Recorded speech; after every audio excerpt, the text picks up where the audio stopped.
I was always afraid to ask for help. I felt like that was a weakness. But now I'm open to asking for help and don't look at that as a weakness. I look at that as a strength. My guest today, she is so beautiful inside and out. She has such a big heart. Her name is Rashmi Gill. If your cup's not full, you can't pour from an empty cup. It's as simple as that. That was the end of that chapter. And one thing I've realized is I honor all my feelings, the good, the bad, the ugly, all of it. And I let my body and mind and emotions feel the feels. I don't give a fuck about anything.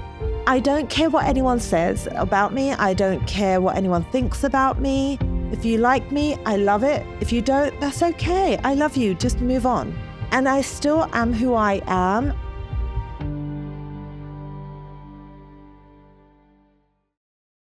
Well, hello, Rashmi. Hi. Welcome to All Over Again podcast. I'm so excited to be here. You have no idea. Oh my gosh, I'm so excited to be here with you. I'm so excited you're here. Thank you for having me. It feels like no time has passed since I last saw you. Right.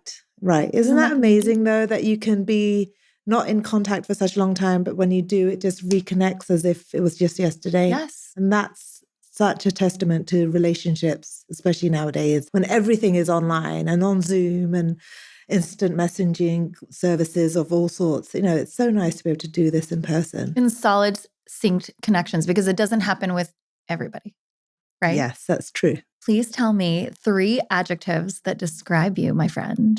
If you'd asked me this 5 or even 10 years ago, it would have probably been different. But for right now, in this moment, I think my 3 adjectives would be strong, authentic, supportive. And I realize some of them don't really they're more about other people, which is interesting because we'll talk about this later. But yeah, those are the 3 things right now. I feel like I'm in my authentic self. I am who I am and proud of it. And I'm not pretending to be anything else but myself. Thank you for sharing that. Thank you for asking. It's and a great I feel question. like this will be a reoccurring theme as we continue to talk. Yeah. These 3 adjectives. I feel like you just truly are so expansive and you're doing so many amazing things. Thank you. And to your point, these words always change. They're dynamic, right? So much. It's who you are in this moment and we're constantly evolving. I agree. I think actually you gave me an idea. Every year on my birthday, I'm going to write 3 words of what I feel I am in that moment. Oh, I love then that. compare it. Wouldn't that be interesting? Yeah. Or getting our kids to do it now and then seeing that evolve. A vision board. Vision board. Yes. Whatever you want to call it. But it would be Sure. such a great way of seeing how you transform every single year in terms of mindset of who you think you are. And maybe what you want to become. Just an idea. No, I love that. Okay, and we'll do that. So speaking of what you want to become, who you are, where you're at, what would you do all over again, knowing what you know now? Oh my gosh, so much. I would take more chances. I would give myself more grace. I would not be afraid to say no, or rather I would say no, thank you, or no, not just right now. I would have more confidence in myself and my abilities. I would find the right people around me, but more importantly, because I did have people around me throughout my life and it's all shifted, but I would ask for more help. I was always afraid to ask for help. I felt like that was a weakness probably, but now I'm open to asking for help. And don't look at that as a weakness. I look at that as a strength. So yeah, and I would probably have started things earlier. But listen, shoulda, coulda, woulda. You learn from your past and you use it for your future. And as far as I'm concerned, whatever my past is has made me who I am in this moment. And I love where I am right now. That's amazing. And that's all that matters. That's all that matters. So in hindsight, right, looking at all these things that you coulda, shoulda, would have done, how did that impact where you are today? And also professionally, how did that impact your desire to become a photographer? Because that was not necessarily in the plan, right? So I was a good little Indian girl. My parents were amazing and they're first immigrant to England. My mom's from India, my dad's from Kenya. They got married in India, came back to Kenya where my father lived, and then they came to London. And they both worked super hard and studied as well. And in their eyes, especially at that time, they wanted their kids to get an education and become a professional. And a professional back then was a lawyer, doctor, dentist, engineer. I mean, you've probably heard it all. Absolutely. And for some reason, I chose law, probably watched LA Law. Do you remember LA Law? Yes, I remember. McBeal, LA Law. So I probably watched too many of those shows and thought, right, great, I'm going to become a lawyer. And that was it. That was my track. As far as I was concerned, that was my track. But on the sidelines, both myself, my brothers, my parents were always creative, whether it be art, music, drawing, whatever it might be. And I was always the one with a camera. My dad used to take a lot of photos. He was also very into art, painting. I would always be the one with a camera. And long story short, I was chatting to a friend who was also in a professional job. Both of us loved photography, and we just mid-conversation or mid-walk, we stopped, looked at each other, and we're like, we should do this. We're like, yes, absolutely, we should do this. And this was in my very late 20s, early 30s. And no, actually late 20s. And long story short, we started a business together in London, and then we went our own way. And while I was in London, I still didn't know what I was doing in terms of photography. I just was doing photography and I was learning. I was learning. But I was learning photography. And I say photography because there's a lot more. I didn't look at it as a business. No one taught me business. So when I was in London, I did everything. I did a bit of weddings, events, families, you name it. I tried it all. Other than animals, I think. I did everything. So it wasn't until I came to New York. I think New York really ignited something in me which London wasn't able to do. When I came to New York, I found a community and I found my mentor who mentored a bunch of other photographers, Sue Bryce. She started a community, and she taught photography, but more importantly, she taught mindset and she taught business. She's like, you guys need to make money. And money in my mind wasn't seen as something that I should be making in the same sense as a lawyer's job. It felt dirty and it felt like, oh God, I can't ask, no one's going to pay me for this. Well, also culturally speaking, right? Like, you're not supposed to talk about money. No, it was a dirty word. Right. And it made you feel yucky and like, oh, would you pay me for this? Or, it's also like it also feels very female. Yes. To be afraid to ask for money, because I've learned this too over time. Right. And so she taught you how to just ask for your worth. Ask for my worth. She taught us how to value ourselves, more importantly. Mm-hmm. If you don't value yourself, no one's going to value you. 1,000%. So, you have to switch that. So I started valuing myself. Yes. And I started learning about business.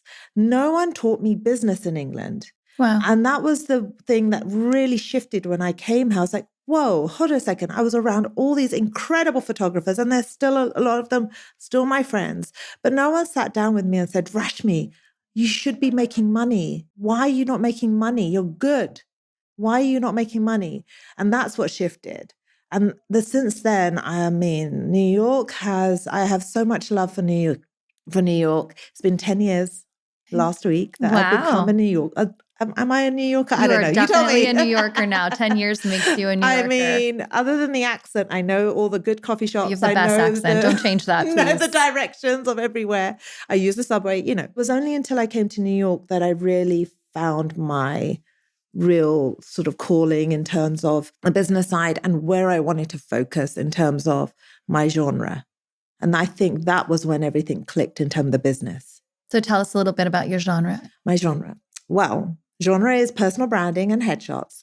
I realized I love meeting people. I love hearing their stories, and I love photography. So it's just the perfect marriage between it all.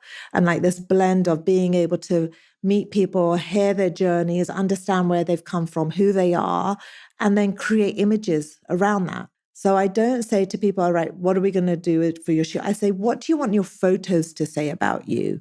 Because these are what are going to go out into the big bad world, big crazy world. I shouldn't say bad, big crazy world. What do you want them to say about you In this world of digital imagery, I'm taking professional photos for a specific purpose of your life. What do you want them to say about you? And it's a story. It's a snapshot of a story. Yes. And each one is going to be different. And as women, especially, we wear so many different hats and we have so many different personas, personalities, whatever you want to call it. Each one of those can be captured. And that's what I love. I love doing what I do. How did your parents take the news that you decided that you wanted to be a photographer, especially after you got a law degree and being, a Southeast Asian woman? Yeah. How did they react? So it's interesting. I think there was two things. In a traditional South Asian household, especially when I was growing up, there was this sort of mapped out journey for you as a woman. You get an education, you get married, you have kids, and then you live a life, right? That's when you then decide what you want to do for yourself. My parents were pretty non-traditional, but they have certain traditional things in their head. But I realized that they're doing the best that they could in that moment. They wanted me to be able to stand on my own 2 feet, financially as well as otherwise, which is why they wanted me to have a stable job, i.e. a professional job. Photography wasn't seen as a job, especially back then, as in how are you going to make money? Again, back to money. Mm-hmm, mm-hmm. And when I told them, I was already married.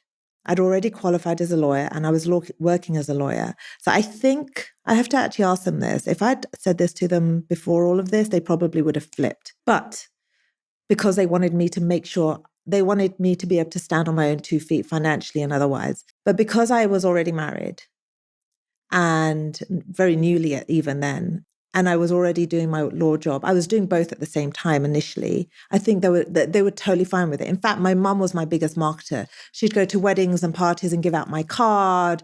And even today, they're my biggest fans.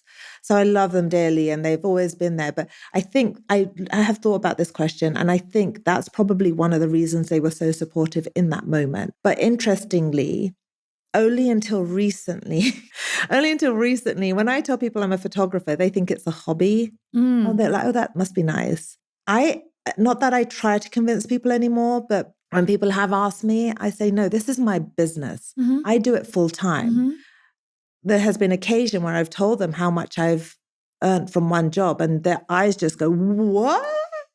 Oh, so this is a serious job. Yeah. So, it's kind of interesting to see that shift of people understanding it's actually a full-time job versus a hobby.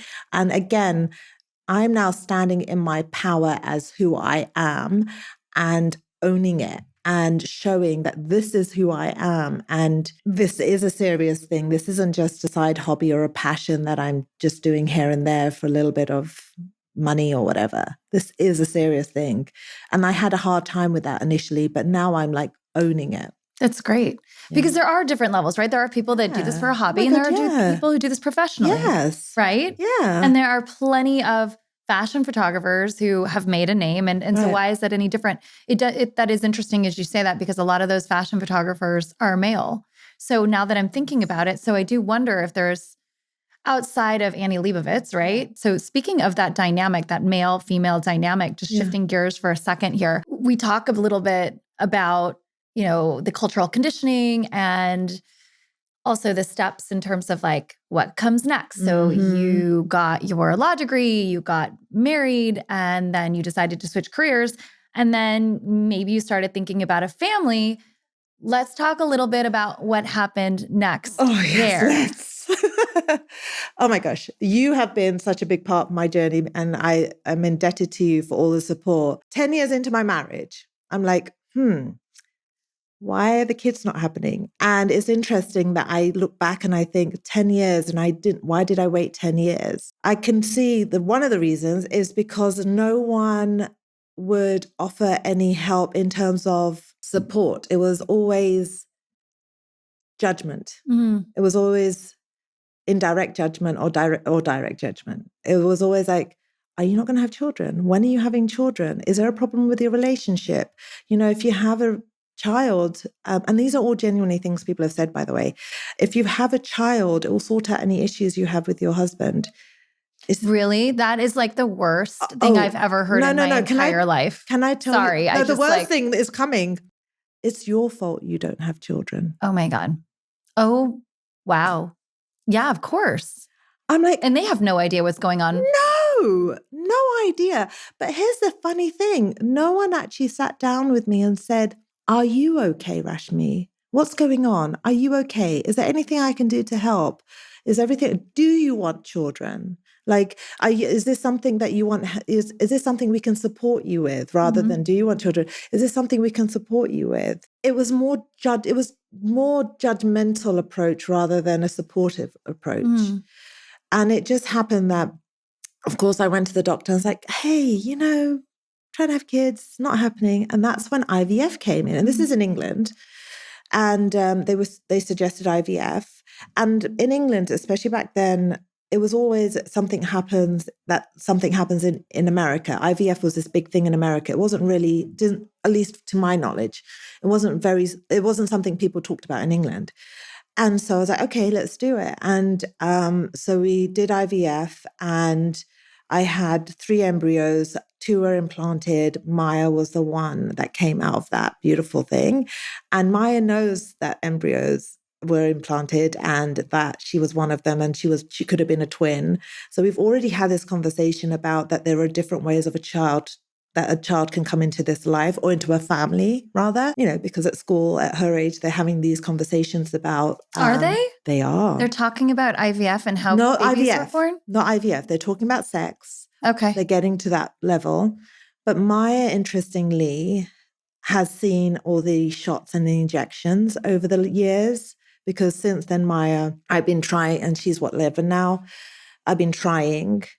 And, whether it be the embryo transfer after her, we went back to London to try and do, and that obviously didn't work. And then beyond that, lots of series of trying to create embryos, let alone get eggs. And then, oh my gosh, it's such a process. I've been there. Yes. So she sees the injections and the shots. And every time she used to see them, she's like, Mama, are you trying to have a baby? Well, much later on, especially near Kabir's time, she could tell that something was happening, even though we'd shield it from her. But it was, we live in a New York apartment. She sees them. Sure. And so I'm very conscious of when the time is right to talk to her more about her options as well, if she decides to have a child, but talk to her about options. But yeah, the stigma was incredible. The amount of shame that people used to put on me was awful. But somehow I got through the first one. And then the next few really were when I came here. And that's when I found people like you and Ali and accounts that I could rely on. And that's when it really felt much more open, more easier for me. And also I became much more open about it. The first time around, I had my best friend who I talked to, and that was it. My parents didn't even know. But then when they started getting, when we moved here, they'd get our mail. They got the letters about our frozen embryo. They would every now and then be like, we got this letter. You might want to have a look at it. So of course they knew what was going on. And then I became more open with them, and they've been incredible, absolutely incredible. But having the right people around you is one of the biggest things that I realized helped me through it. Whether it be people who helped me with my shots because I couldn't do it by myself. I totally get that. Whether it be a shoulder to cry on, because it is a grueling, crazy journey, emotionally, physically, and all the rest. And yeah, I just somehow got through it. And now I have Kabir during COVID, but I have him. And of course, given, again, if I could do it all over again, I would have found out about IVF 10 years previous. But it is what it is. I have those 2 kids. I'm grateful, so grateful. My body is a machine. Our bodies are incredible that they can do any of this. I always keep saying that I'm here to talk to anyone about it. It's not shameful. It's now becoming something people are talking about. People are talking about freezing their eggs. I follow Dr. Sekon, who just came out with a new book, and she's fantastic, especially because she's South Asian. Dr. Lucky. Yeah. She's wonderful. She's incredible. Like I messaged her a couple of times, like, I wish I knew about you before, because I would have used her. But it you was all those also, when you things. talk about that, I wish I like, and I understand because those things, the bargaining that ensues, right? Yeah. But I think about those times, and what I will say is, it's so there's so much more technology, True. and efficiencies available now within that sort of fertility world. I realized is last January was my last embryo transfer of my last embryo. And before that was the June before. And the last January, when that one didn't work. January of last year? January of last year. Wow. Yeah. When I realized that was it, I mourned. That was the first time it was like where I sat down, I really mourned. I took the whole of January just to be. I was like, I did not, well, I mean, of course, like, how would I know? But like, that is so hard. Yeah. It is so hard. So talk about the grief in the morning of knowing that you used your last embryo. It was kind of like that was the end of that chapter. And one thing I've realized is I honor all my feelings, the good, the bad, the ugly, all of it. And I let my body and mind and emotions feel the feels, because I realized, again, we were always told, don't cry, don't do this. And you keep this feeling inside of you. And then eventually I used to explode. That's not healthy. And I try and teach this to my kids as well, that your emotions are your emotions, own them. We're here for you. We can keep you safe. You just feel your feels. So when January happened, it was right at the beginning of January, didn't work. Cried. I just let my body have the feels. And then once I felt like I'd honored everything, I was like, okay, now this is my new chapter. I realized, okay, so if I'm not going to be pregnant, I can concentrate on my business again. I can concentrate on this again. I can concentrate on the children that I have. And again, you still used to have crazy people, like crazy comments, like, at least you have, and these were coming from a good place, I get it. At least you have the child or the children that you have. At least you have 2 healthy children. But I want people to realize that that doesn't take away from the fact that I wanted more. And I didn't get them. Sorry. And so I think people need to know that they need to let people be. And yes, I am so grateful for the 2 kids I've got, more than ever. They're my amazing kids. But I wanted 4, but I realized my life had another path. And that's all. That's where I started realizing. And this is now my new path.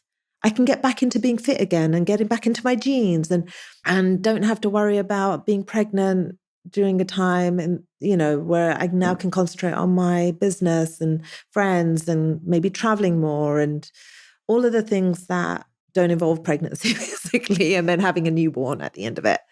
But yeah, I think honoring all of those feelings is so important. And then being there for people in that moment as well. It is so important to me. And of course, it sounds like you weren't resolved and you had to mourn the process. Yes. And that makes sense. And any sentence that starts with at least never ends well. Those 2 words beginning a sentence are very upsetting to me in any context. Right. And I know people are trying to look at it as the glass half full, but it's not them. And I feel like people sometimes say these types of things to make themselves feel better, not realizing that. So you had to honor where you were. And to your point, you have shared that you wanted 4 children, and you were hoping for more children. And that doesn't mean that you love your other children any less. It just means that you had more love to give and you were ready. and that is entirely your choice. Yeah. So are you resolved now? Yes. Oh my God. I know I get upset, but it's my emotions. Clearly, it's like when a loved one is no longer here, you over time, you never forget. And it still will trigger, but it's not in the same way that it would have been January last year. You were in it. I was in it. Absolutely. And the hormones and the chemicals are still in your body, don't forget. But you're also, I mean, I don't want to speak for you, but in my experience, it felt very much like I was already starting to plan for. Right. You kind of, yes, exactly. The child and the future that could be. Yeah. And had those lofty expectations, even though everyone says, oh, don't keep your, don't get your hopes up and don't have high expectations of, how could you not? Exactly. It's part of the thinking optimistically part of things. And so when it doesn't work out, of course there's going to be some that letdown, and you can't help but imagine like, and that in the embryo is not a child, but like you think about it in terms of like, oh, well, if it had taken, that life would then become, be this age, that age. Like you can't help but like think about it in terms and then of, come 9 months later, you're like, oh, I would have been giving birth right now.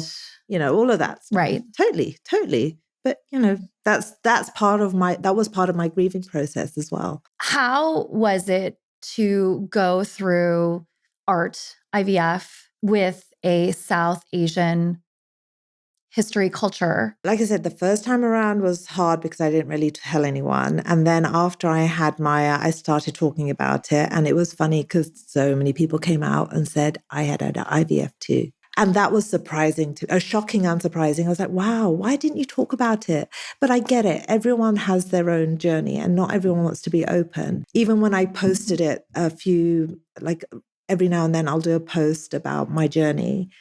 People will DM me saying, I went through IVF. And if they've got like more than one child, I'll say, oh, which one? They'll say all of them. Mm. And that I found really interesting. And a lot of them were South Asian. And I think it's because there's a lot of shame attached to it. I joke about it in my post. I say, as an Indian woman, especially or any South Asian woman, you get married and 9 months later you're expected to be pregnant. And this in a country where there's so many children, you think people are going to have children straight away. Yet here I am struggling to have a child after 10 years. And so the expectation is already there that you're going to have a child. And then, of course, once you've had one, it's like, oh, when's the next one? That's the expectation. And all my mom, my parents, and then my aunts and uncles, they've all had children quite quickly. My in-laws' family, all the aunts and uncles, quickly children. And so there is a stigma attached and shame attached to it, which I feel like now, finally, there's a bit breakthrough. And I'm so, so happy for that. So where is the breakthrough coming from? People, voices. Lack of shame, like people don't have that shame anymore because they realize this is a part of our journey. It's not just a South Asian journey, but a woman's journey. Sure. And so why can't we talk about it? Just like perimenopause is now finally being acknowledged and talked about. I think this is something, at least in the South Asian community, that people are realizing. The egg freezing, I've noticed more and more people are talking about, which I think is fantastic. And then the IVF element, even if it's something that they're doing as a single woman, which is even more empowering because you can imagine what that's like in a South Asian community. What? You're going to have a child by yourself? Like, why would you not have a man with you or a partner with you? That is breaking barriers. People are starting to break those traditional norms, which I am so for. I am right there. I am right next to you. I am going to be flying a flag with you. I think this is so important, especially raising a child of 2 kids, a boy and a girl. I want both of them to know that they have choices and it's up to them to own their power and feel empowered with whatever choice they decide to make. So is the stigma of shame around fertility being in the South Asian community being broken only in the US, or are you seeing this worldwide? So I can't speak for anywhere else, but definitely in America, I definitely see it. And a lot of it's through social media, but also a lot of conversations I'm having. I'm interested to see when I go back to London for a break, where people are at. I feel like maybe London, not so much. America, I definitely feel like people are talking about it, just like they're talking more about divorce. Divorce is also stigmatized or has been. Now, more and more people are going through a divorce, which isn't easy, but they're doing it because they feel like they have a choice. Whereas before, you didn't seem to have a choice. You had to stay in that marriage because it was the done thing to do. I do know that when I was very in it, even a few years ago, when we were looking at the UK and versus the US in terms of using your voice, it felt much more stigmatized in the UK than in the US. And I know that there are so many voices now in the UK, but I think that is relatively new where it's picking up more momentum. I think so. It's interesting. Yeah. I don't know if that's a cultural thing. I think it might be culture. I mean, England is also sort of more condensed compared to America. But I feel like, I mean, when I go back to London, I talk about it all the time. I openly talk about it while we're in family, friend settings. So I wonder, but it's interesting. People don't ask me about it. They know about it. Sure. But they don't ask me about it. Which who doesn't ask family you? members. Okay. Like cousins, aunts, uncles. They know because they follow me or whatever, and they've seen stories. They've never said anything. But very few will actually ask me about it, which also I find interesting. Do you want them to ask you about it? If they want to. I mean, if they want to, I'm here to talk. But they don't. So it's interesting. Huh. Have you had any just sort of friends back in the UK who have said, wow, I didn't know that this was your experience? Yeah. I mean, everyone, because I didn't talk to people while I was going through it there. It was mainly here. Maya, and then the transfer of her embryo cycle was in England. Everything else was here. So everything else was done here. And then if I was posting, I actually posted after the event more than during. I don't know why I didn't do it. I'm very personal I don't post a lot of things on social media. People didn't even know I was pregnant the first time around with Maya. And, but now I'm starting to release things. I don't post my children on social media, but I post about them. The journey I've had, I post because I want people to understand that they're not alone, and that they have options, and that they can talk to people who are willing to talk to you. That's all I want people to know. I want people to know that they're not alone, because that's how I felt. I felt alone. I understand that completely. Yeah. But I also think that you get to share when and if you feel like it. Exactly. Some people like to share in real time. Yeah. Some people like to share after the fact. Yeah. Sometimes, especially when it's something very difficult, right? Like I find myself too, I would prefer to be in it, feel all the feels, process it, and then be able to talk about it because that's part of my story. But let me understand and come to grips with what that actually means first. And then I'll talk about it, because it's not that maybe I'm not ready to talk about it, but I maybe am still processing it too. Absolutely. So I understand what you're saying. Yeah. A lot of what I did was also after the fact in and then I maybe did a little bit in the mix. Mm-hmm. And now there's just not enough time to be able to do all the things in real time anyway. So I get it. Well, there's the astronaut, Kelly, who posted, oh my God. That's heartbreaking. Oh my gosh. The fact that she did it in real time and shared everything. I am so Kelly Girardi. Right? In awe of her. And but I think she realized the support and the immense love that has come out of it has been so powerful and helpful to her. So when people do share in real time, I am in total awe, and I'm so grateful to them for their sort of vulnerability in real time. I can't imagine what that must be like. So how has using your voice empowered you to be who you are now? Oh gosh. Well, I use my voice in so many different ways. My journey with kids has been one. I use my voice to stand up for those who don't have one. I use my voice to support other people, businesses included. We talked about, most of what I'm wearing is all small businesses, independent businesses. We have a voice so much bigger than what we used to with social media. And again, to your point, you use it however you so feel comfortable. And so even with my shoots, I use it to show the amazing clients I have. It's not just about marketing. It's about showing these are incredible women. And I say women, majority of my clients are women. These are incredible women doing incredible things. So that's where my third word, supportive, comes in. Like I'm supporting other people during my own journey. And I find that empowering. And I'm all about collaboration over competition because I just don't understand. I've been through that whole competition part in London, and I think that's where I got stuck. Whereas when I came here, I'm just like open to it all, and I'm giving as much as I can while still being in my power, helping as much as I can while still being in my power. Whereas before I would help to my detriment, which is where the no comes in. I wasn't able to say no. So you've shared about stepping into your power. Yeah. So what does that look like for you? Yeah. And when was the moment where you felt empowered? Oh my God, actually, I'm just thinking about it. Going gray was probably one of my empowering moments. Starting that journey, I've just realized that. So it was 2018. I've been going gray from a very young age, but always dyed it. And 2018 is when I started my journey. And your journey to gray? To gray, yeah.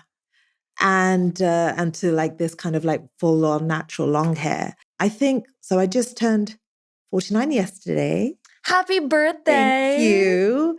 And I think my empowered moment has been in my late 40s, where this shift kind of has happened in terms of who I am, stepping into my own power, feeling comfortable in who I am.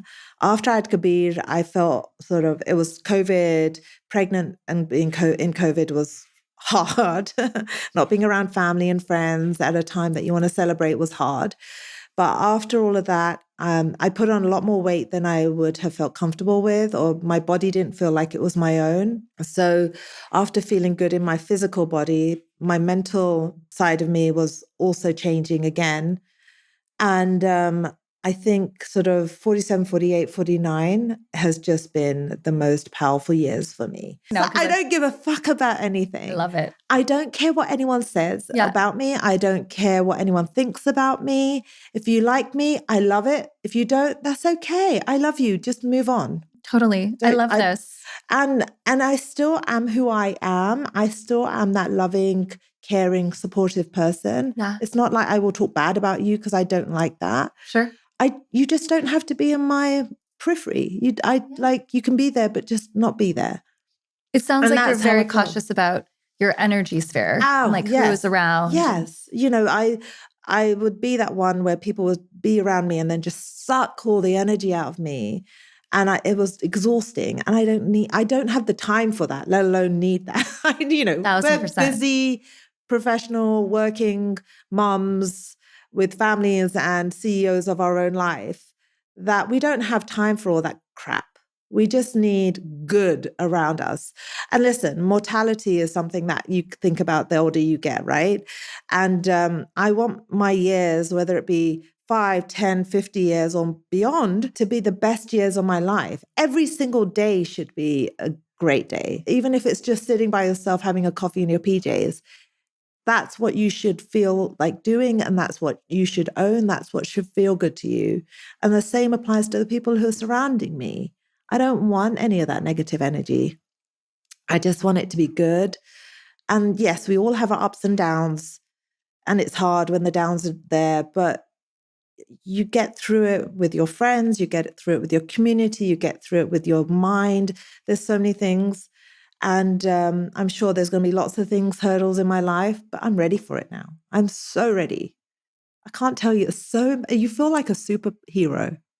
So I can't explain it. Getting closer to 50 is making you feel like a superhero. Yeah. That's amazing because even now, people have there is sort of this stigma around, okay, we're getting 50, like 40th birthdays. Everyone wants to have a 40th birthday. Yeah. There are so many people around me that are, celebrating and excited about their 40th. Right. And it's interesting because as you get to 45, like people are not necessarily celebrating as much because they don't want to talk about it. And then, the next milestone then becomes 50. That's so exciting. And also I'm wondering, if people are going to be celebrating it, especially women, because it's an interesting sort of dynamic. Yes, it should be very empowering, but I'm curious, at what point where you're like, I'm just going to embrace that I'm closer to 50, that I'm going to become 50, because I'm wondering if there's a stigma attached to the big 50. Well, there is a stigma attached, or I feel like there was a stigma attached. I think there's been a shift over the years with more and more women getting the jobs that they love and deserve, with more and more women starting their own businesses over the last few years, with more and more women understanding who they are as an individual rather than as a wife or a partner or a mom or an employee. I feel like women are stepping into their own powers. And I think that's where there's been a big shift, where as you get older, you obviously have learned so much. You've gone through so many challenges. You've had lessons that you've learned from. I think that's what makes you stronger, wiser, powerful. And that's why people are celebrating now. It's rather than aging, it's like people are embracing their wrinkles. If you want to go get Botox, get Botox. Don't worry about it. Like, don't give a flying fuck about what anyone thinks. Just go and do what makes you feel good. As long as you're not doing anything to harm anyone else, go do it. That's my bottom line. Go do it. So I am going to do 50 things before I turn 50. Okay, tell us about a couple of the 50 Well, I would things. love because the 50 might be, a little lengthy, but tell me a few things. One thing is I want to get a tattoo. Okay. I want to get a tattoo here with a little bit of a message. But people keep saying, oh, you should get the kids' names. You should do this. I want this to be for me. Okay. So this is my year. Like, finally, I'm all about me. Not in an arrogant way, but I've never been about me. It's always been about someone else. So the tattoo will be about me or for me. I've done a couple of skydives in my years. I want to do another one. I haven't done any post kids. I want to do a solo trip, which I've never done. I want to do experiences which I haven't done but would love to do. But I'm going to reach out to you and for other friends and say, is this something you've always wanted to do but wanted to do with someone or feel like I would enjoy, fancy doing it together? I want to just experience different things. And it could be as small as going to a new cafe that's open and sitting outside all day and drinking coffee or tea or whatever, to a big trip, to a skydive. It could be anything, but 50 things. I want to do something with you. Let's do it. Let's do it. I can't say I'll do the skydive. That's okay. I have a fear of heights thing that I have, tried to confront on many occasions, but I do not want to do it jumping out of a plane. That's okay. I think I'm more afraid that I'll have a heart attack on the way down. Do you know what I mean? Or like an anxiety panic attack. My God. You would love it. But yes, I definitely love this idea. Yeah. This is amazing. Yeah. It's Again, incredible. It's just owning and then making time for yourself. I think that's the other thing I realized. So this is amazing. Also, what also comes up for me as a mom, and I'm curious to know, like, when you think about it in terms of yourself, right? And it's not like you're being selfish. You're just thinking about yourself and your family, and the other things. But I understand the selflessness that came before because that's part of being maternal, right? Totally forgot what I was going with it. I'm going to be so honest. I literally just had this moment. I was like, I had a point here. And poof, it's gone. Don't worry. It's called perimenopause. Oh, is it? I don't know. Shit. Well, anyway, that just happened. So I always laugh. I was like, whenever you give birth, also, your brain comes out with it. Yeah. Because I feel like half the time I can't remember. So true. But it just came back. So, when you kind of go through all this stuff, but when you were doing, I don't know about you, I'm going to ask, when you were doing the shots for, IVF and so on and so forth, right? And you had Maya and you were trying again. When I was kind of in that similar sort of spot, I had a child and then I was trying again. I feel like there was this sense of guilt. There was always this sense of guilt that I was not spending enough time, and that this was also taking me away. Yeah. And did you feel any sense of guilt? And how it sounds like now you're shedding it entirely. Like, if you did feel any sort of guilt, how are you now like able to sort of get rid of all of it? Can I be honest? Yeah. I don't think I do feel guilt. Wow. Because I'm amazed. Tell me more. Yeah. How do I get there? I have trust in myself that I'm a good person. And when I say good person, I'm a good mom. I'm a good friend. I'm a good wife. I'm a good daughter. And however you want to call good is subjective to you. Sure. But I know that when the shit hits the fan, I'm there. And I want Maya to know that you can be all these things, but you can be yourself. And I think it comes down to that simple thing that if you're not happy and full and full of energy or whatever it might be, if your cup's not full, you can't pour from an empty cup. 1,000%. It's as simple as that. It's true. And it could be as simple as like, the kids wake up and all I want is my hot coffee by myself. I will tell them, good morning, I love you, but mama needs to drink her coffee by herself. I love that. And they know that. And I think I am hoping that they will understand that they can be their own person as well as be all these other things if they wish to do so. I feel like you're also teaching them to not take things personally. Yeah. Because it has nothing to do with them. That is such an impressive lesson, because that is a lesson that I learned later on in life. Yeah. And actually pretty recently in the last few years. Yeah. Where do you think that comes from? Because I know that it comes from back to our culture and the way we're raised. I remember when I first got married and I'd go out by myself with my friends, my mum would always say, where's your husband going to be? Like, is he not coming? I'm like, no, this is for me. Because everything's done for him or with him. You know, your husband is part of you. Yes, he is, but we also have our own lives. And that's just as important as us being a couple. Yes. Because if you're not apart, then you don't, you need that extra time apart as well as together. Yes. Otherwise you can't survive, let's be honest. No, it's so true. So I think culturally it's put on us as women of that community that, everything should be done together or for them and for your kids. And that's fine, but it shouldn't be everything. Also, I think there's a bit of societal conditioning on my end that I recall, like everything should be done a certain way. I think there was an element of Catholic guilties as well, cafeteria Catholic, if I may say.